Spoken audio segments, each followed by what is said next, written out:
everyone. Welcome to the Make Space for More podcast, where we talk strategies for growing and scaling your business in a way that's authentic and aligned for you.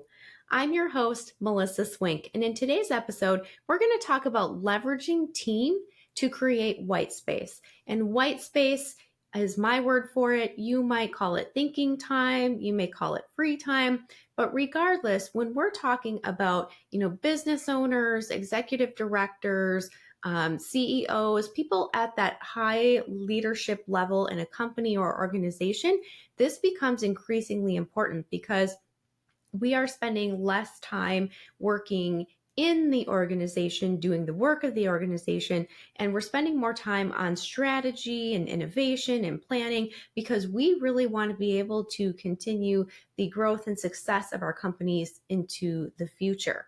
And so as I was sitting down and planning for today's episode, I was curious, how much white space is best for a CEO, or how much white space is required or recommended, if you will.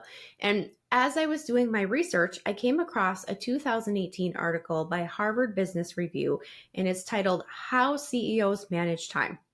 I know, very unique title, very direct and to the point. Sometimes I just love those. It told me exactly what I needed to know. And as I was diving into the information, it's no surprise that CEOs spend a significant amount of time with people. On average, according to the study featured in the article, 72% of their time is spent meeting with other people. And of course, that could include, and this depends on where you are at in your business and organization as well. So this might vary a little bit, but a lot of it is spent on some of their direct reports, maybe other senior managers within the organization. It could be strategic partnerships or collaborators, but the point is we're spending a lot of time in meetings. And so if you feel like, gosh, as my business continues to grow, I'm spending a lot more time with my people. I know, and we're going to talk about this, how my team structure has ultimately impacted some of the white space that I've had and shifts that I've had to make over the years. But I know I have heard other CEOs say, I'm hesitant to bring on more team members because every time I bring on another team member, that requires more of my time. And the point is for me to free up time, and it's kind of this delicate balance. So know that you are not alone if you're feeling like, gosh, I spend a whole lot of my time with other people and in meetings.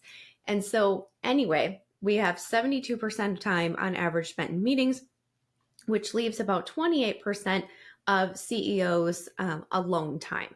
And so ideally, this alone time, according to the article, and I happen to agree with it, is not meant to be spent on, miscellaneous tasks or routine tasks.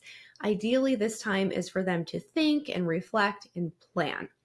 So it's really easy to fall into the trap of I'm in meetings all day, I'm talking to people all day, I'm answering questions all day. And then whenever I can fit it in, when I'm not meeting with another person, talking to another person, I am getting caught up on email, or I need to get that thing over to the client and all these things. And so I think what we have done, and I say we because I have certainly fallen into this trap many times, and it's easy to add a team member or to outsource or to delegate something and then have that time get filled in by something else. And so this is something that's constantly evolving. Priorities, time structure is always going to be evolving as your business or organization continues to grow. So I just wanted to share with you that that's totally normal too. I'm in meetings, and then now when am I going to actually do my heads down work time? And as you continue to advance your role within your company or organization, more and more of your time alone should be spent on some of this thinking and reflection and all of that. And so when I talk about thinking bigger, this is something that has become clear to me is a true priority for me this year. And I am currently reading, I'm just getting into it, so don't ask me too many questions yet. I'll share more information as I'm learning and reflecting and really integrating the information. But I am currently reading 10X is Easier Than 2X by Dr. Benjamin Hardy and Dan Sullivan. I'm only about 2 chapters in, but really the point overall so far is if you want to truly make significant headway on something, you have to look at the 80-20 rule. And so basically 20% of the things that you're doing are creating 80% of your results. And so we're looking at the other 80% of what can I let go of in order to really propel my business forward. So again, I'll reflect on that, but that's something that I'm reading as part of that thinking bigger priority that I've set for myself this year. And so as I'm sharing how I plan to create more white space in my day to do this and how I've done this in the past, I'm hoping that this is going to be helpful for you and you might be able to pick out some things that apply to your situation as well. And so just to share a little bit more about the history of our team structure, because this is directly related to white space that I've had. I've also seen this certainly with plenty of clients over the years, is that when I started my company, and this was back in 2012, so this year, I am, at the time of this recording, I'm going to be celebrating 13 years in business. So that's something that still just blows me away to say out loud. But honestly, the first 6 years of owning my company, I worked solo, almost completely on my own. I do recall having a summer intern at one point, just kind of helping out with miscellaneous tasks. I received extra help from people when I went on a 2-month maternity leave when my daughter was born back in 2014. And so I did not have consistent help in those early years of business.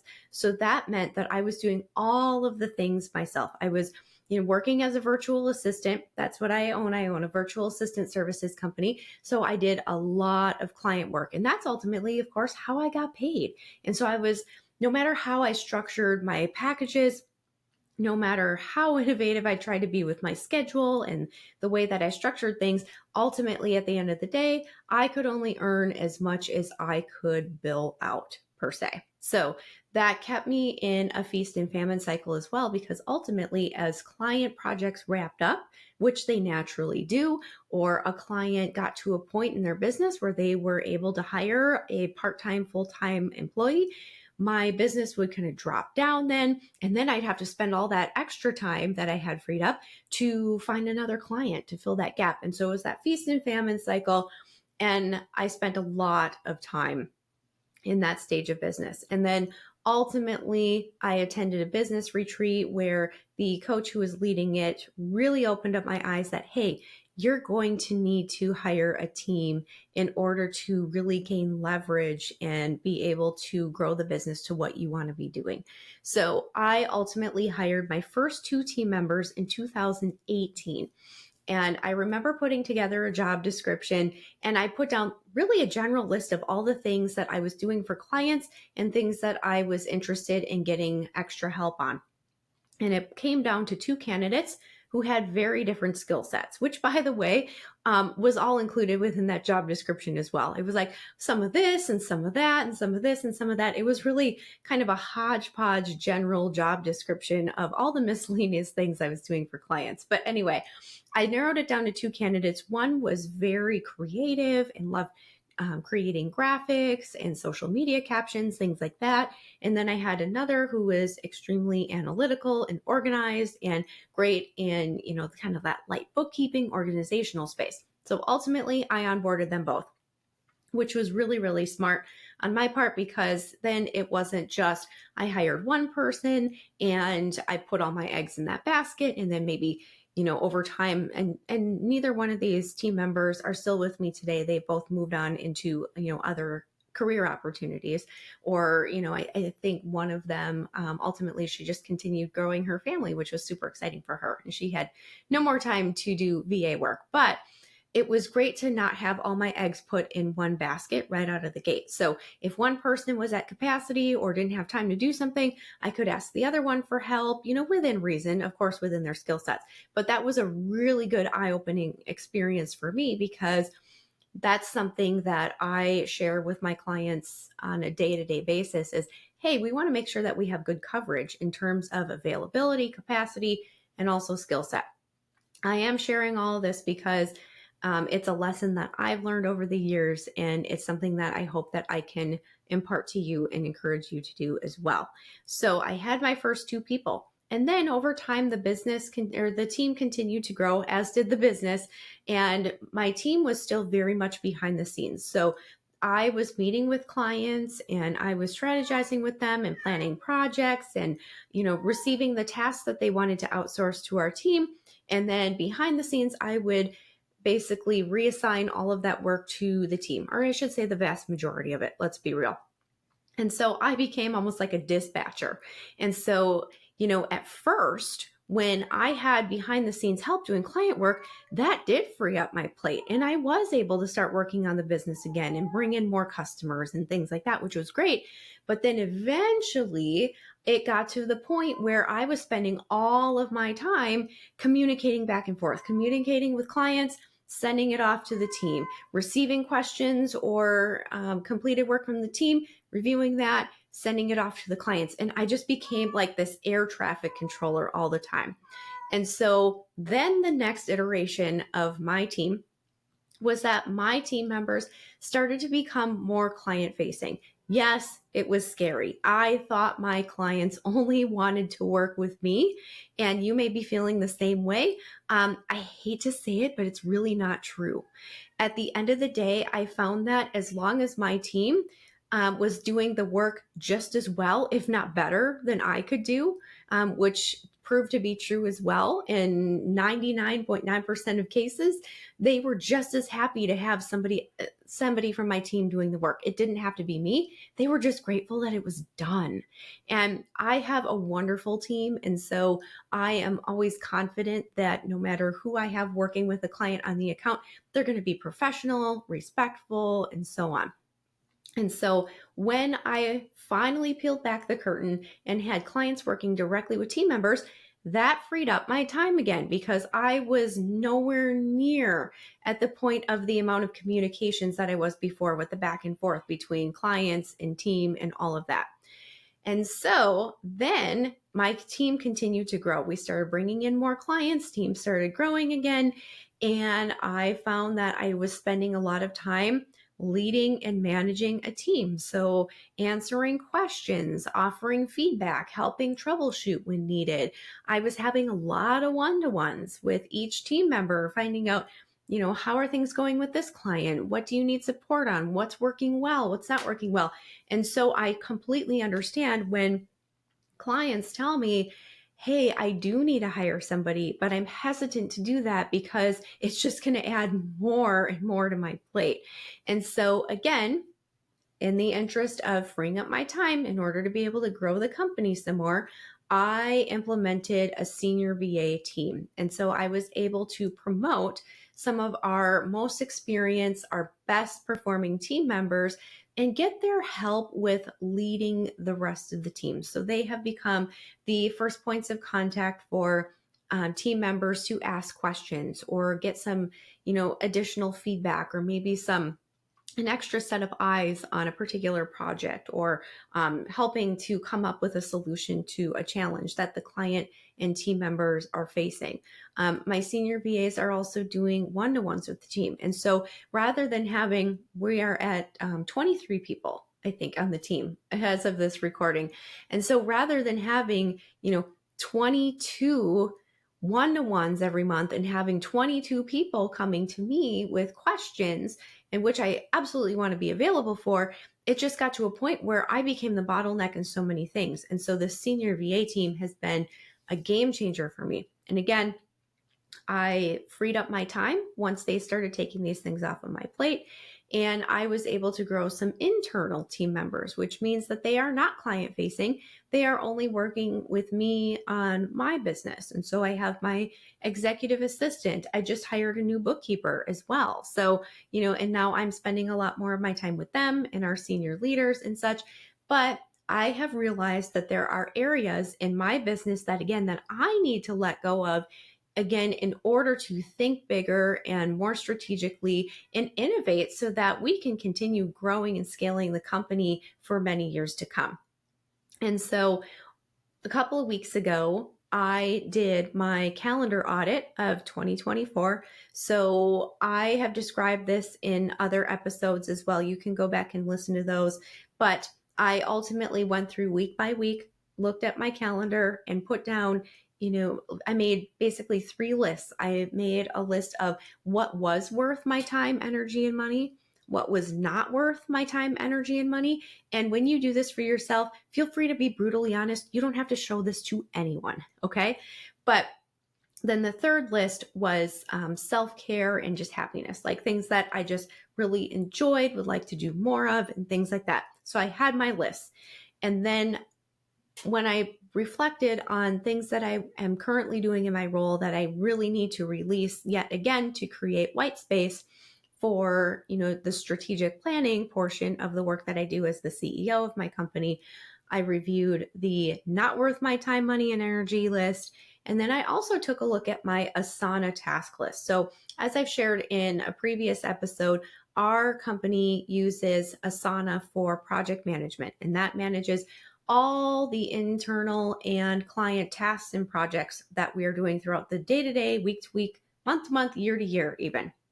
And so I reviewed my Asana task list and I came up with some key areas and some key things that I'm going to be releasing in 2025. And again, because I think that finding out behind the scenes information with how other people are structuring their teams or managing their time or what they're outsourcing, I think that this is always super interesting. And so I'm going to share with you, what this next stage of white space looks like for me. Again, not to make you feel like you need to follow everything that I'm saying.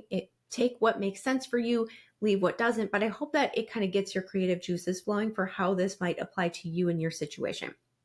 And so, as I mentioned, I recently hired a new bookkeeper because I realized that one of the areas that I am still holding on to, because I actually really like it, I like accounting. I like business budgeting and forecasting, planning. I like metrics. I like numbers and all of that. And so I have happily retained this over the years. And I'll be honest, it's something that I still plan to stay involved in pretty extensively because, again, it's something that I enjoy. And I do think it's important for, me as the owner of my company to know our numbers. But that being said, I realized that by doing so much of the accounting on my own, that created a bottleneck and it also created some risk for my overall company. And so one of the things that my new bookkeeper is going to be cross-training with me on is executing team payments. So we have automated our client payments for the most part. Every once in a while, a client will need some extra hours from us for a particular project or something like that. But 95% of the time, our client invoices are automatically sent 5 days before the due date. Payments are processed on the due date. That is pretty automated. But on the other hand, our team payments are not. And we're working on processes internally to make this more smooth and less time consuming for everybody. But ultimately, at the end of the day, I am executing on the direct deposit payments to my team. So we've got everybody's, invoicing totals added up, and I set up a direct deposit system with my bank. And so I'm going in and I'm paying out team members. This does not take a significant amount of my time. However, currently, I am the only one who has the systems access and really the training, if you will. I would need to cross-train somebody on how this is done, which, again, if I can figure it out, there's always somebody else out there who can figure it out as well, and maybe even better than me. So, but right now, I'm the only one holding this piece. And so what happens if someday, God forbid, I'm unable to do this?